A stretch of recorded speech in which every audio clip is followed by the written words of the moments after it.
Hare Krishna, Krishna Krishna, Hare Hare, Hare Rama, Rama Rama, Hare Hare. ओम अज्ञानतिमिरन्धस्य ज्ञानाञ्जनशलाकया चक्षुरुन्मिलितं येन तस्मै श्रीगुरवे नमः। नमो ओम विष्णुपदाय कृष्णपृष्ठाय भूतले श्रीमते भक्तिवेदान्तस्वामी इति नामिने। नमस्ते सारस्वते देवे गौरवाणी प्रचारिणे निर्विशेष शून्यवादी पाश्चात्य देशतारिणे। जय श्री कृष्ण चैतन्य प्रभु नित्यानंद श्री अद्वैत गदाधर शिवासादि गौर भक्त वृंद। हरे कृष्ण कृष्ण कृष्ण हरे हरे, हरे राम राम राम हरे हरे। भगवद गीता यथारूप अध्याय 4 श्लोक नंबर 2 हम कर चुके हैं। हम श्लोक नंबर 3 करेंगे। स एवायं मया तेत्य योगः प्रोक्तः पुरातनः भक्तोऽसि मे सखा चेति रहस्यं हेतुदुत्तमम्। आज मेरे द्वारा वही यह प्राचीन योग यानी परमेश्वर के साथ अपने संबंध का विज्ञान तुमसे कहा जा रहा है, क्योंकि तुम मेरे भक्त तथा मित्र हो, अतः तुम इस विज्ञान के दिव्य रहस्य को समझ सकते हो। भगवान के जो मित्र हैं या भगवान के जो भक्त हैं, केवल वही लोग ही भगवान की इस सुंदर सी व्याख्या को, उस सुंदर सी शास्त्र को, सुंदर सी पोयम को समझ सकते हैं।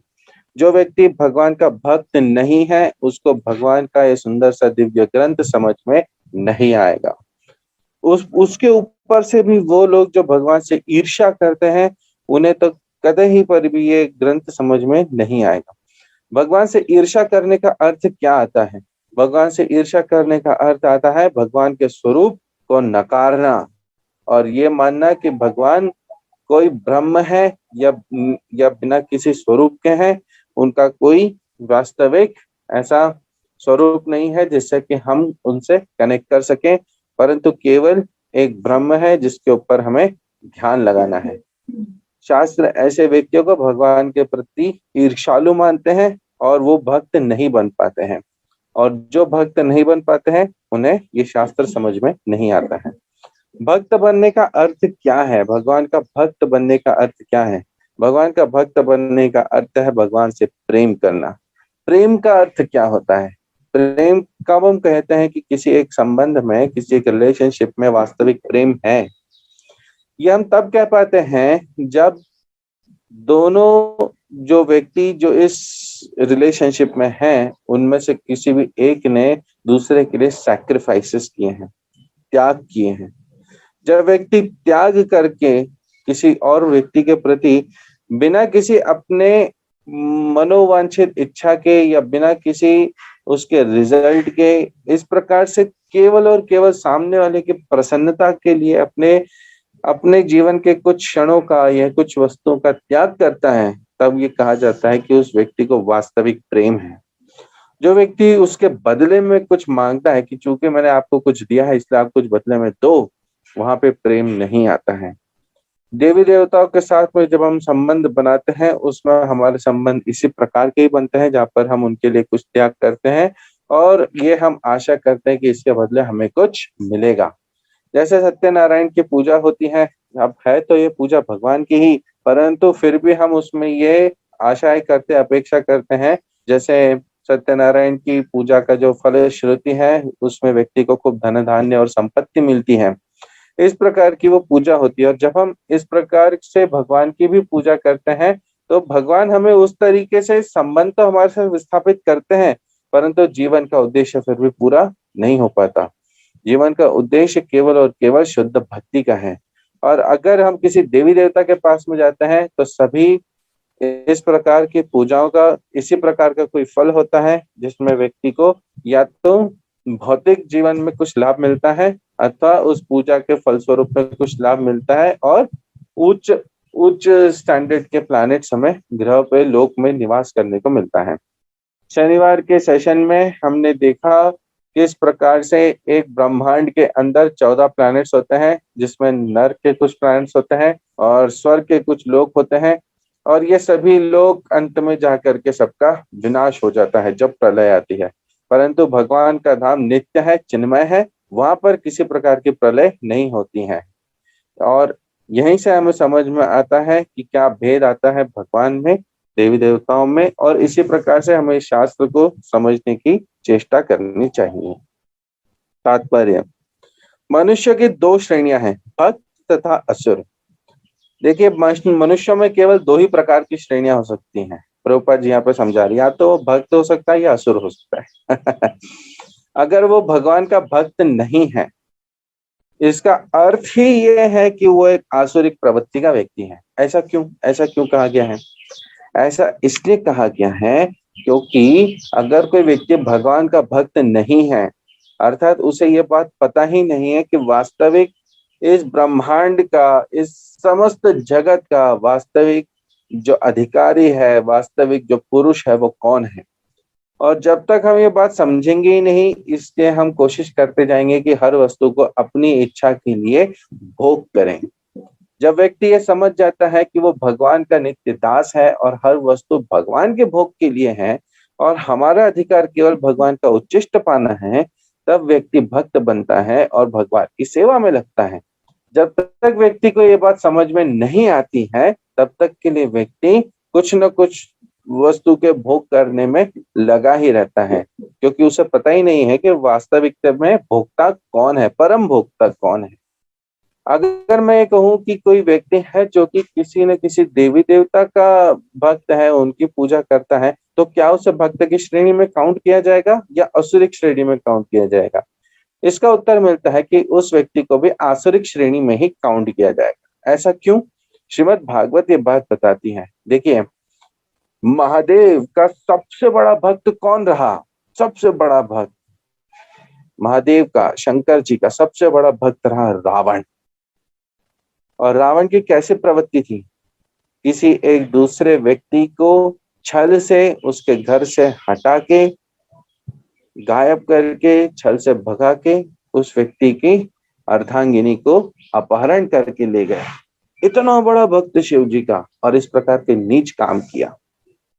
अगर मान लीजिए जैसे रावण ने ब्रह्मा जी को बोला था वरदान लेते समय कि मुझे किसी भी मनुष्य से मृत्यु न आए, इस प्रकार का वरदान मत देना, क्योंकि मनुष्य तो बहुत तुच्छ होते हैं, मैं उन्हें ऐसे ही मार दूंगा। यदि रावण में वास्तविकता वो कैरेक्टर होता, वो बल होता, और इस प्रकार के वो अपने स्वयं का अगर इस प्रकार से ये बात जानता कि वो कितना शक्तिशाली है, तो वो राम को वहीं पर ही पहले बार में ही ललकार देता। जब नासिका काटी गई थी शूर्पणखा की, उसी समय ही रावण भगवान राम को ललकार सकता था, परंतु उसने ऐसा नहीं किया। क्यों? क्योंकि वो एक आसुरी प्रवृत्ति का व्यक्ति है। वर्षों वर्षों तक उसने ब्रह्मा जी की तपस्या करी, कितने सारे वरदान पाए, ब्रह्मा जी का इतना बड़ा भक्त हुआ, और उसके बाद में शिव जी का भी भक्त हुआ। अब ब्रह्मा जी और शिव जी से ऊपर तक केवल भगवान नारायण ही आते हैं। शिव जी का भी इतना बड़ा भक्त होने के बावजूद भी उसके अंदर जो उसके मन की जो बुराइयां थी वो समाप्त नहीं हुई, और रहा वो असुर का असुर है, और नीच से नीच काम किए उसने। और इसी प्रकार से हिरण्यकशिपु ने वर्षों वर्षों तक बैठ करके भगवान भगवान के प्रति ईर्ष्या करते हुए ब्रह्मा जी की तपस्या करी, और ब्रह्मा जी से इस प्रकार का वरदान मांगा ताकि वो भगवान को छल सके कि भगवान से भी शक्तिशाली हो जाए। ब्रह्मा जी के भी इतने वर्षों तक तपस्या करने के बाद भी उसका फलस्वरूप क्या हुआ? वो एक आतताई हुआ, वो विश्व का सबसे बड़ा आतताई हुआ। जितने बड़े देवी देवता की आप पूजा करते हैं, उतने बड़े व्यक्ति आप जरूर हो जाएंगे, परंतु उतने बड़े आतताई या आसुरिक प्रवृत्ति के व्यक्ति बनेंगे। परंतु भगवान के केस में ऐसा नहीं है। जब रत्नाकर अपने घर से बाहर निकलता था, तब वो जीव हत्या करता था। क्यों? ताकि अपने घर वालों को खाना खिला सके, क्योंकि वो केवल जीव के मांस को ही खाया करते थे, जंगल में रहा करते थे। एक दिन उन्हें नारद मुनि मिले। नारद मुनि ने रत्नाकर से पूछा कि हे रत्नाकर, और यही कहानी लगभग मृगारी की आती है, कि मृगारी नाम का एक शिकारी हुआ करता था जो केवल अपने आनंद के लिए, खाने के लिए भी नहीं, केवल आनंद के लिए शिकार किया करता था, पशु की हत्या करता था। सो इसी प्रकार से उन्हें भी नारद मुनि मिले। नारद मुनि ने इन दोनों को कहा कि आप जाइए और जा करके एक बार अपने परिवार से पूछ के आइए कि जो ये मैं मांस काट करके आपको ला रहा हूँ, आपका भरण पोषण कर रहा हूँ, इसके प्रति मुझे कुछ न कुछ पाप लगते जा रहे हैं। क्या आप लोग इस पाप में मेरे सहभागी होंगे? तो परिवारजनों ने मना कर दिया कि नहीं, ये आपकी ड्यूटी है कि आप मुझे कैसे भी करके खाना खिलाएं, क्योंकि आप इस घर के मुखिया हैं। तो आप अगर अच्छे तरीके से खिलाते हैं तो बहुत अच्छी बात है, अच्छे तरीके से नहीं खिलाते तो भी आपकी इच्छा है। सो हम तो आपके पाप के भागीदारी नहीं बनेंगे। आपको अगर ये दूसरा काम चेंज करना है तो आप कर सकते हैं, लेकिन हम आपका साथ नहीं देंगे। परिवारजनों की इस बात से दुखी होकर के दोनों वापस नारद मुनि के पास में आकर के बोले कि नहीं, परिवार वालों ने तो हमें मना कर दिया कि हमारे पाप के भागीदार नहीं होंगे, इसलिए अब आप बताइए कि हम क्या करें। नारद मुनि ने वहीं पर ये बात समझाते हुए रत्नाकर और मृगारी दोनों को बताया कि देखिए, आप जिस मार्ग पर लगे हैं ये मार्ग गलत है, इस मार्ग को आप छोड़िए और भगवान के नाम की तपस्या करने में लगिए। मृगारी ने भगवान का नाम एज इट इज एक्सेप्ट किया नारद मुनि से, और रत्नाकर ने कहा कि नहीं, मैं तो राम का नाम नहीं ले सकता हूँ। भगवान का कौन सा नाम लेना है उन्होंने पूछा तो नारद मुनि ने राम का नाम बताया, पर उन्होंने कहा कि नहीं, राम का नाम तो मैं नहीं ले सकता हूँ। तो उन्होंने पूछा अच्छा, मरा का नाम ले सकते हो? तो वो पूछते हैं मरा कौन है?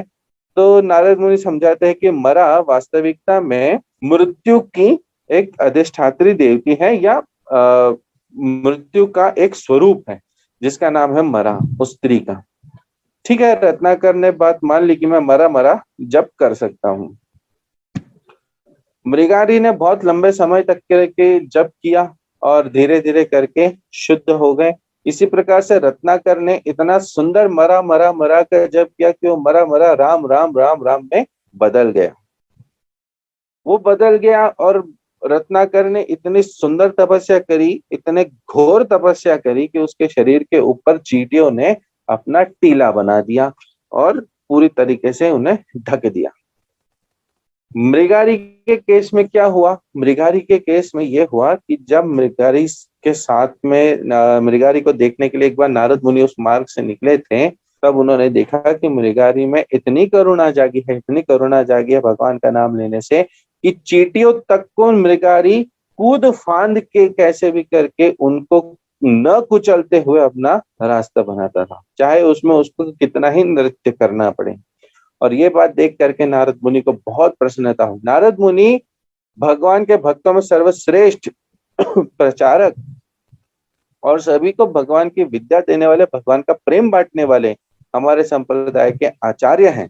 और ऐसे पर्सनालिटी के साथ में उन्होंने संग किया, ऐसे व्यक्ति के साथ में संग करके नारद मुनि ने मृगारी का स्वभाव बदल दिया और मृगारी इतना कारुण्यमय हुआ कि चींटी तक को मारने से इनकार कर दिया। ये अपने आप हृदय परिवर्तन हुआ। उसी प्रकार से रत्नाकर जब इस प्रकार की घोर तपस्या में लगे हुए थे तो उनका शरीर क्षीण हो गया था, और केवल शरीर ही क्षीण नहीं हुआ अपितु पूरा का पूरा शरीर मिट्टी से ढक दिया गया था, जो चींटियों का काम था। इस प्रकार से चींटियों के इस टीले को कहा जाता है वाल्मीकि, और उनसे रत्नाकर का नाम नया पड़ा वाल्मीकि। एक एक हत्यारा, एक पशु हत्यारा, पशु हिंसक नारद मुनि के सामने आते हैं, नारद मुनि का संग करते हैं, भगवान का नाम जप करते हैं, और भगवान के नाम जप करने से क्या होता है कि रत्नाकर जैसा व्यक्ति वाल्मीकि बनता है, और ब्रह्मा जी और नारद मुनि की कृपा से रामायण जैसा महान शास्त्र शब्दबद्ध करते हैं। और उसी प्रकार से हमने मृगारी की भी कहानी सुनी। तो ये बात यहाँ पे समझना बहुत आवश्यक है कि या तो हम भक्त की श्रेणी में आ सकते हैं या असुर की श्रेणी में। अगर हम भगवान के साथ में अपना संबंध जोड़ते हैं तो हम भक्त की श्रेणी में आते हैं, हम अगर किसी अन्य के साथ में अपना संबंध जोड़ते हैं तो हम आसुरिक टेंडेंसी में आते हैं या आसुरिक श्रेणी में आते हैं। भगवान ने अर्जुन को इस विद्या का पात्र इसलिए चुना क्योंकि वह उनका भक्त था, किंतु असुर के लिए इस परम गुह्य विद्या को समझ पाना संभव नहीं है। इस परम ज्ञान ग्रंथ के अनेक संस्करण उपलब्ध हैं। इनमें से कुछ भक्तों की टीकाएं हैं और कुछ असुरों की। जो टीकाएं भक्तों द्वारा की गई हैं वे वास्तविक हैं, किंतु जो असुरों द्वारा की गई हैं वे व्यर्थ हैं। अर्जुन श्री कृष्ण को भगवान के रूप में मानता है, अतः जो गीता भाष्य अर्जुन के पद चिन्हों का अनुसरण करते हुए किया गया है वह इस परम विद्या के पक्ष में वास्तविक सेवा है। किंतु असुर भगवान कृष्ण को उस रूप में नहीं मानते। वे कृष्ण के विषय में तरह तरह की मन गढ़ंत बातें करते हैं और वे कृष्ण के उपदेश मार्ग से सामान्य जनता को गुमराह करते रहते हैं। ऐसे कुमार्गों से बचने के लिए यह एक चेतावनी है। मनुष्य को चाहिए कि अर्जुन की परंपरा का अनुसरण करे और श्रीमद् भगवत गीता के इस परम विज्ञान से लाभान्वित हो। भगवत गीता का परम विज्ञान गुरु परंपरा से होते हुए आता है और एक प्रामाणिक गुरु परंपरा जो स्वयं भगवान से शुरू होती है, उसी में ही ये शुद्ध ज्ञान दिया जा सकता है। जो गुरु परंपरा भगवान से शुरू नहीं होती है वो वास्तविक गुरु परंपरा नहीं होती है, उसे काउंट नहीं किया जाता है। और यहाँ पर यही बात हमें समझ में आती है कि केवल वही व्यक्ति जो एक प्रामाणिक गुरु परंपरा में आते हैं, केवल वही शास्त्रों का मुख्य सार हमें समझा पाते हैं। केवल वही हमें भगवत गीता जैसे शास्त्र का सार हमें बता पाते हैं, अर्थ बता पाते हैं। लेकिन जो व्यक्ति इस प्रकार के प्रामाणिक गुरु परंपरा में नहीं आते हैं, चाहे वे कितने भी गीता के भाष्य कर लें या किसी भी ग्रंथ का भाष्य कर लें, वो जो वास्तविक ग्रंथ है उसके ऊपर वो पहुंच नहीं पाते हैं। क्यों? क्योंकि वे कहीं ना कहीं आसुरिक प्रवृत्ति में ही रहते हैं। जब तक व्यक्ति गुरु की शरणागति नहीं करते हैं, प्रामाणिक गुरु की शरणागति नहीं करते हैं, तब तक उस व्यक्ति को परम भगवत ज्ञान प्राप्त नहीं होता है। कहीं ना कहीं अपने ही कुछ सेल्फ इंटरेस्ट बने रहते हैं, स्वयं की कुछ ना कुछ इच्छाओं की पूर्ति का कारण बना हुआ होता है। और इस वजह से व्यक्ति जो इस प्रकार के कार्यों में लगते हैं वे कहीं ना कहीं स्वयं की भौतिक डिजायर्स को पूरी करने में या जन सामान्य इकट्ठा करने में, धन इकट्ठा करने के लिए इस प्रकार के शास्त्रों को प्रयोग करते हैं। ये सभी आसुरिक प्रवृत्ति में गिने जाते हैं। जैसे कई जगहों पर आपको सुनने मिलेगा देवी भागवत। मुझे नहीं पता है किसने लिखा है और कैसा है, परंतु एक बात मैं बता सकता हूँ कि देखिए, आप देवी भागवत पढ़िए या किसी और देवी देवता के बारे में बड़े बड़े ग्रंथ पढ़िए, शिव पुराण आदि जितने मोटे मोटे हो सकते उतने घर में इकट्ठा करके आप पढ़ सकते हैं, अवश्य पढ़िए। परंतु हमेशा इस बात को प्रश्न लगा के रखिए कि क्या इससे मेरा आध्यात्मिक विकास हो रहा है। आपको अपने आप से उत्तर मिलेगा, नहीं, इससे आपका आध्यात्मिक विकास नहीं हो रहा। क्यों नहीं होता इससे आध्यात्मिक विकास? क्योंकि सबसे पहले वो जो ग्रंथ आप पढ़ रहे हैं उसे एक प्रामाणिक ग्रंथ होना चाहिए। दूसरा, उसमें भक्ति की श्रेष्ठता बतानी चाहिए। भक्ति में भक्त केवल भगवान के साथ में जुड़ सकता है जिसमें भगवान श्री कृष्ण ही हो सकते हैं। जो शास्त्र भगवान कृष्ण या राम या विष्णु के बारे में नहीं बताते हैं वो शास्त्र आपको भक्त नहीं बना सकते हैं, आप चाहे कितने भी प्रयत्न कर लें।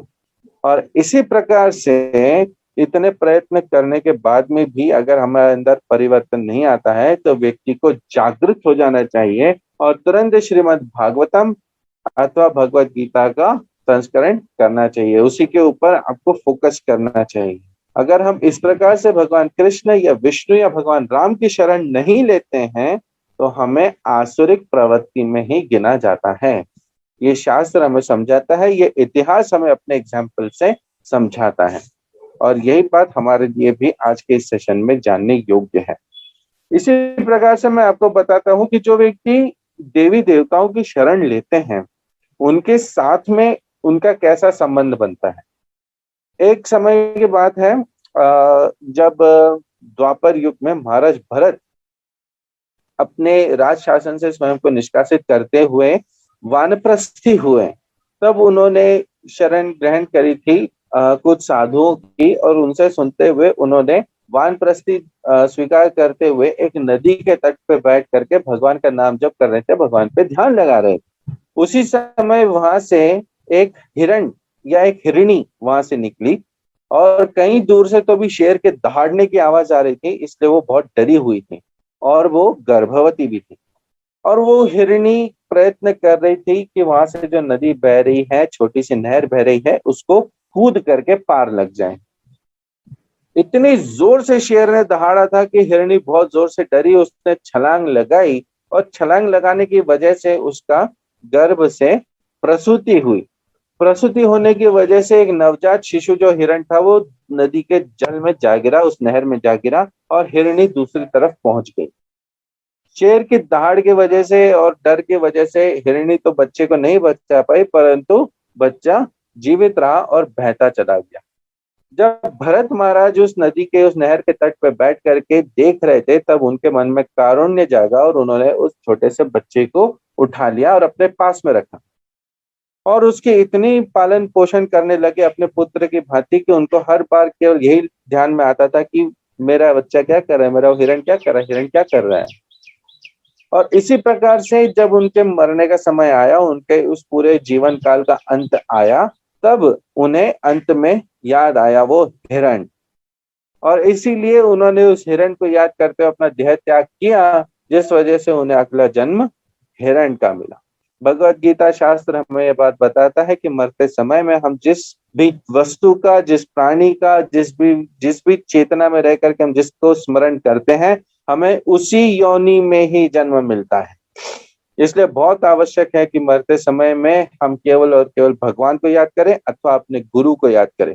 अगर हमने अपने माता पिता को याद किया है मरते समय में, तो आपको दोबारा इस धरती पर आकर जन्म लेना पड़ेगा, कहीं ना कहीं उन्हीं के संबंध में आके। अगर आपने प्रॉपर्टी को याद किया है मरते समय, तो इसी प्रॉपर्टी में कॉकरोच का या किसी दूसरे कीड़े का जन्म मिलेगा। अगर आपने मरते समय में रसगुल्ले को याद किया है, तो हलवाई बन जाएंगे।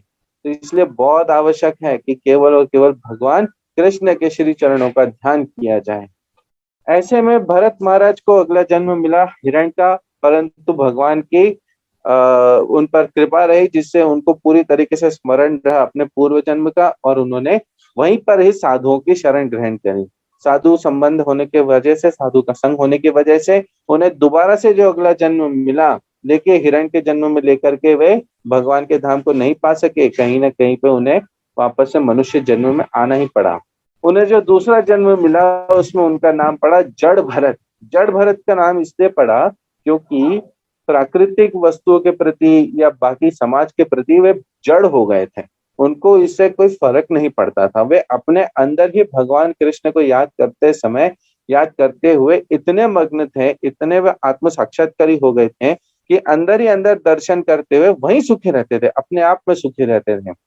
शरीर उनका ठीक ठाक सा था, और परिवारजन के अंदर रहते हुए चूंकि वे इस प्रकार से रहते थे एक अवधूत के भांति, जिसमें उनके वस्त्र का ठिकाना नहीं है, उनके खान पान का ठिकाना नहीं है, केवल और केवल अपने मन में पूरी तरीके से आनंदमय रहते हुए शांत रहा करते थे। लोगों को लगते थे कि वो पागल हैं, और इस प्रकार से उन्हें लगता था कि पता नहीं कोई अजीब से प्राणी है, तो घर वालों ने उनका त्याग कर दिया। घर वालों से त्याग होकर के वे जब बाहर आए तो कहीं एक जंगल के पास में पहुंचे, ऐसे ही घूमते हुए, और वहां के जो आदिवासी गण हैं उन्होंने उन्हें ढूंढा। आदिवासी लोग काली की पूजा करते थे और काली को बलि चढ़ाया करते थे। उनका कुछ एक समय आता था जिस पर स्पेशल ये बलि देते थे। उस समय में उन्होंने जड़ भरत को देखा और जाना कि अच्छा, ये तो बहुत ही एक हेल्दी व्यक्ति है, हुष्ट पुष्ट है, इसका शरीर का कोई अंग कटा टूटा फूटा भी नहीं है, दिखने में भी सुंदर है, तो हम ऐसा करते हैं कि इसी को ले चलते हैं और काली को बलि चढ़ा देते हैं। वो जड़ भरत जी को पकड़ करके ले गए, उनको बहुत सुंदर से डेकोरेट किया, फूल मालाएं पहनाई, अलग अलग प्रकार से चंदन तिलक करके, नीला धुला करके बड़े सुंदर तरीके से काली के मंदिर में ले गए और वहां पे बांध करके रख दिया। और वहां पर उन्होंने प्रयत्न किया।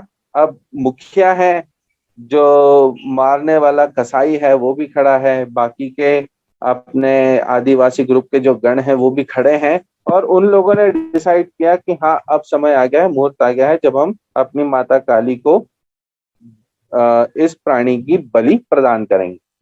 जैसे ही वो कसाई मारने वाला था बलि महाराज को अपनी तलवार से, वहां पर काली की मूर्ति में से स्वयं देवी प्रकट हुई, जिन्होंने हाथ में सुंदर सा शस्त्र धारण किया हुआ था। तेजोमयी देवी ने वहां पर अपनी मूर्ति से साक्षात प्रकट होकर सबसे पहले अगर किसी को काटा तो उस कसाई को काटा, फिर उस मुखिया को काटा। और वहां पर एकत्र जितने जन थे, जो लोग वहां पर जड़ भरत जी को मरते हुए देखने के लिए आए थे और मारने के लिए आए थे और इस बलि को होते हुए देखने के लिए आए थे, अपने आप को इतने स्वरूपों में विस्तार किया कि कोई भी व्यक्ति उस जगह से भाग न सके। और एक एक करके वहां पर एकत्रित समस्त लोगों को काली ने स्वयं अपने शस्त्र से मारा, उन सबको समाप्त कर दिया। वहीं पर ही उन सबका देह पड़ गया और जड़ भरत जी को मुक्त करके वापस अंतर्हित हो गई। श्रीमद् भागवत के इस इतिहास से, इस पुराण से हमें ये कथा मिलती है, जिसमें ये बात समझ में आती है कि अगर आप देवताओं की पूजा करने में लगते भी हैं तो भी कोई आवश्यकता नहीं है कि देवता आपकी रक्षा करेंगे ही। परंतु अगर आप भगवान की वर्शिप करने में लगते हैं, भगवान की शरण ग्रहण करते हैं, भगवान कृष्ण की पूजा करने में लगते हैं, तो समस्त देवी देवतागण आपसे इतने प्रसन्न होते हैं और आपका इतना आदर करते हैं कि वह आपको हेल्प करने के लिए, आपकी रक्षा करने के लिए स्वयं प्रस्तुत होते हैं। काली को बलि देने वाले थे वो लोग जो काली के बहुत प्रिय थे, परंतु चूंकि जड़ भरत जी भगवान के लिए बहुत प्रिय थे और उनके लिए भगवान बहुत प्रिय थे, अर्थात काली ने सबसे ज्यादा महत्व, सबसे ज्यादा रिस्पेक्ट किसको दी है, सबसे ज्यादा आदर जड़ भरत जी को दी। इसी प्रकार से भगवान शिव अपनी एक सुंदर से श्लोक में माता पार्वती को ये बताते हैं कि मुझे मेरा भक्त प्रिय है, ठीक है, मुझे अच्छा लगता है, परंतु मुझे उससे भी श्रेष्ठ करके वो भक्त ज्यादा प्रिय है जो राम का नाम लेता है और राम का भक्त है। आप शिव पुराण में पढ़ सकते हैं। और इसी प्रकार से उन्होंने राम रक्षा स्तोत्र में स्वयं होकर के बात बताया है, राम राम रामेति रमे रामे मनोरमे सहस्त्र नाम तत्तुल्यम राम नाम वरानने, जिसमें राम के नाम की उन्होंने व्याख्या करते हुए स्वयं ये बात बताई है कि मुझे जो सबसे प्रिय है इस पूरे विश्व में वो है राम का नाम। और इसी प्रकार से राम का भक्त शिव जी को बहुत प्रिय है। समस्त देवी देवतागण इस बात को मानते हैं कि अगर किसी व्यक्ति ने भगवान कृष्ण की शरण ग्रहण करी है तो वही व्यक्ति वास्तविक जीवन का उपयोग कर रहा है, और जो व्यक्ति कृष्ण की शरण ग्रहण नहीं कर रहे हैं वह व्यक्ति आसुरिक प्रवृत्ति में गिना जाता है।